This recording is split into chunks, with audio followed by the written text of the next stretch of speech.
programme, so I really want to get his view on this. Simon, the plan that UEFA come out with today virtually guarantees the big clubs, those who qualify initially, continued existence in the Champions League and more money. Their own Super League plan guarantees them a place in their Super League in perpetuity and even more money.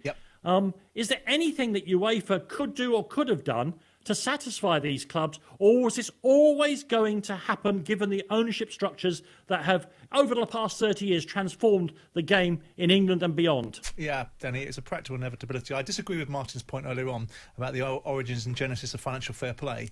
Financial fair play was brought in for the sustainability of the ecosystem, to stop clubs being controlled by individuals' finances and to try and make the downward pressure on player salaries and the cost implications that football was beginning to bear on football clubs a more sustainable situation, so people like me that ran out of money once upon a time wouldn't bring football clubs down with them. Is that the old myth about Portsmouth?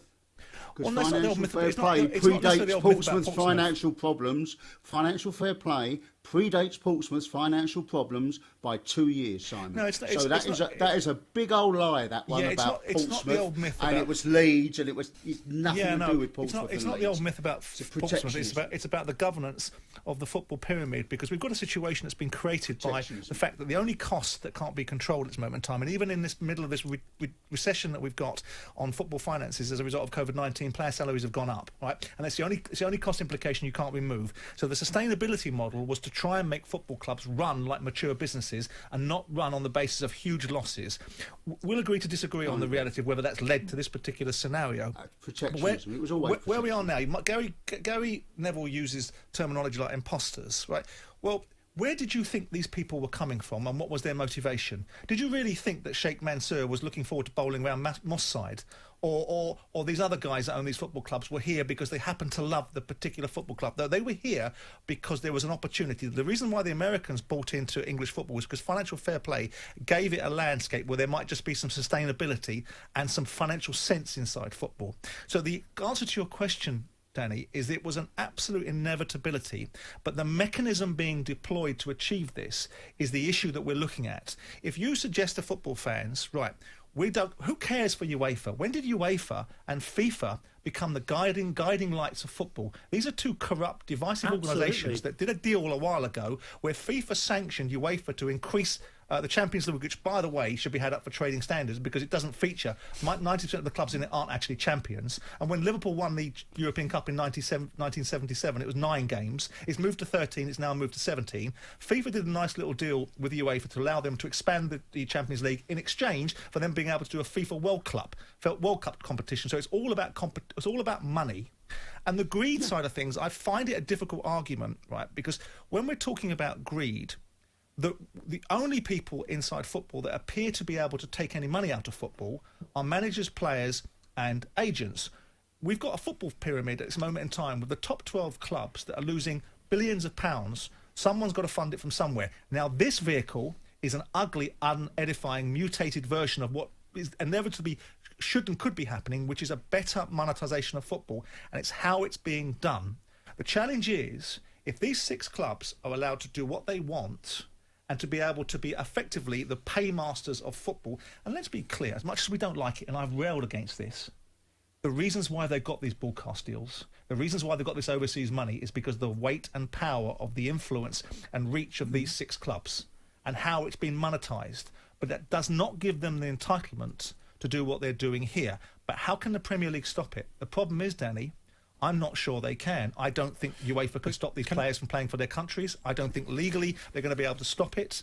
But I think what they might be able to do is make it a little bit more difficult than a cut and shut, straight go past go and collect 200 quid. But or 350 million as it actually turns out to be. Yeah. Just put yourselves in the shoes of the owners of all the other clubs, right? 14 in the Premier League, the other 72. How do you think they're going to feel about expansion plans for their club, building new stadiums? But, you know, they're selling their clubs, which are probably going to half in value. Simon, if you were one of those owners now, you'd be devastated. You'd want to rip their heads off because all your plans are now out the window. I'd be sat there. asking the same questions that I've said at the top of this particular soliloquy, which is, how do I stop it? How do I change it and make it more palatable? Or how do I become part of it? You can't become part of it if you were Crystal Crystal not if you're Palace. Crystal Palace, no. But what you can do is you can sit there and say, OK, if I can't block this, because let's be clear, if these 6 clubs get thrown out by the Premier League, if they do, then the Sky deal goes with it. In the same way that it goes with the EFL. 6 clubs come out of the EFL, Sky can pull the deal.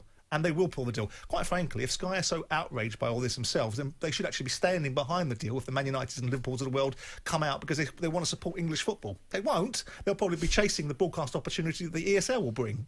But the bottom line is that if you're sat there as a hostage to fortune, that is what you are. You're now negotiating the best possible outcome. Whether it's a solidarity payment or it's a 2-tiered European Super League system that enables the Premier League to perhaps continue to feed a beast that kicks back solidarity, that ultimately still enables a mechanism, because we're getting outraged. The moral outrage is about these 6 clubs sitting in a framework that they never get relegated from, that they don't have to qualify for because they've got coefficients that get them there in the first place. And if we take those parameters away and say, OK, we don't need UEFA. When did UEFA suddenly become this wonderful organisation that we all want to hold a light onto? The reason why we're saying that we do right now is because they represent the best alternative to what's currently being offered on the table by these guys. If you change the model and say, right, European Super League for 2... Say again, Martin? UEFA have always been the problem. The Champions League money has always been the problem. Yep. It has corrupted every single league in Europe. Yep. I've been saying it for years. It should have been given to the leagues. It should never have been given to the clubs. And that was the only way you could keep competition fair in Europe. But they gave it to the clubs. So that's why you got BAT Borisov winning the league 13 times on the turn in Belarus. That's why Juventus have won it 9 times in Italy. On the spin now. They've messed it up this year. Bayern Munich will win it again in Germany. That was a league that had never been won more than 3 times on the spin, and I think they're in 8 now. Is it 9 now? They have corrupted every single league in Europe, and it is a miracle that has maintained some form of integrity. And the only thing that has maintained that is the money that has come in. And I disagree completely with your point about some of the foreign owners. Sheikh Man, if it's left to Sheikh Mansour and Abramovich, do you think they really need more money?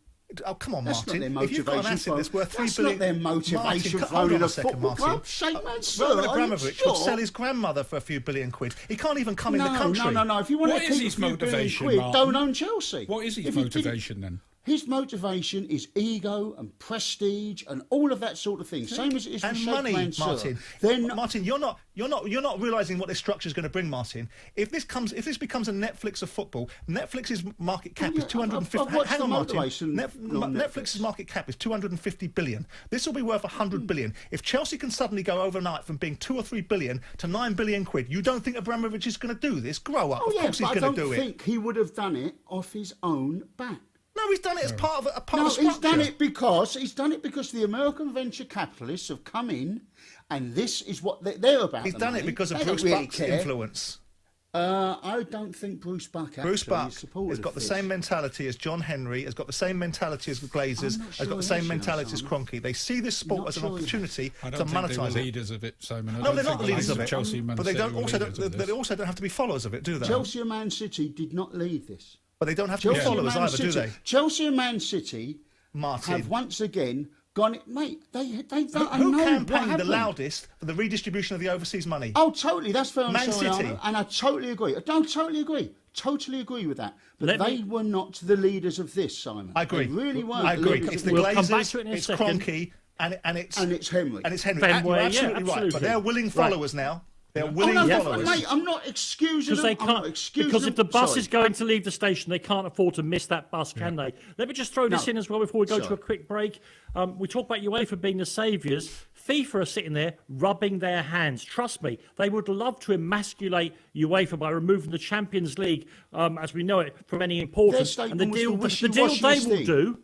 Of course they did. There was no threats of leaving players out of the World Cup or anything. No, the deal there they will was a do wishy-washy is they will say statement. to the Super League, we will have the World Cup every 2 years and we will have the World Club Championship in the intervening years. So you have a massive tournament every 12 months because there's huge money generated by those, and FIFA has its name over the door, not UEFA. So that's another card that we've played sometime in the next few months. You'll listen to the press box here on talkSPORT.